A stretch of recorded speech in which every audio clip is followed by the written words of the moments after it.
Эмил мырза, 20 жылдан бери жолугуп жүрөм да. Өткөн эле шайлоодо 13.000 чакырым жүрүп келдим. Калган талапкерлер үйдөн да чыккан жок. Кишилерин жиберип коет экен, алардын кишилери көп экен, жана көз ачыктардын кишилери бар го, ошол сыяктуу жиберип коет экен. Мен адамдарым айтып келип атат деп айтышат го. Мен адамдарымды айттырбай өзүм барып жолугуп аттым. Бирок түшүндүрө албай койдум да. Ошол жерде тамашалап да айтып отурдум да. Кээде аксакалдар сакалынан көз жашын куюлтуп ыйлашты мен сүйлөп аткан жерде. Бирок ошондо да айттым, мен азыр машинага олтурам, кетем. Бирөө келип шорпо бергенде менин сөздөрүмдү ошо шорпого чылап ичип бересиз деп. Азыр мен барганда эмне пайда? Сократты билесиздер да. Ошол 70-тен ашып калган кезде соттоп өлтүрөбүз деп атканда, өлүм жазасы чыкканда, ичеринин алдында аялы кирип 3 баласы менен жетелеп, эң кичинекей баласын тизесине отургузуп алып, башынан жыттап олтура берсе, аял айтат го.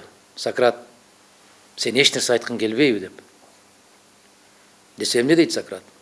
Мен өмүр бою айткан сөзгө караганда азыр ушул көз ирмемде көбүрөөк айтамын сага деп.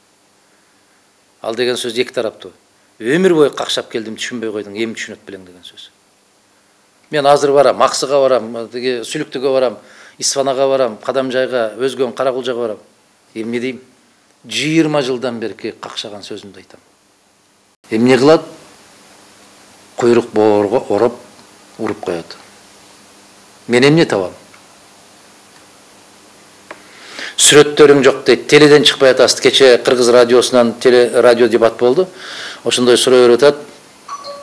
КТРден, ЛТРден чыкпайсыз го, эмнеге чыкпайсыз дейт. Мүнөтү 70 000 сом, коллегалар. 1 мүнөтү 70 000 сом. Ким чыгат? Кантип чыгат? Эмне деп чыгат? Элестетип койгула. 5 мүнөттө пикириңди айтып, мен 3 саат сүйлөгөн жерде түшүнбөй отурушкан жерден 5 мүнөттө түшүндүрө коем. А 5 мүнөттүн 350 000 сом.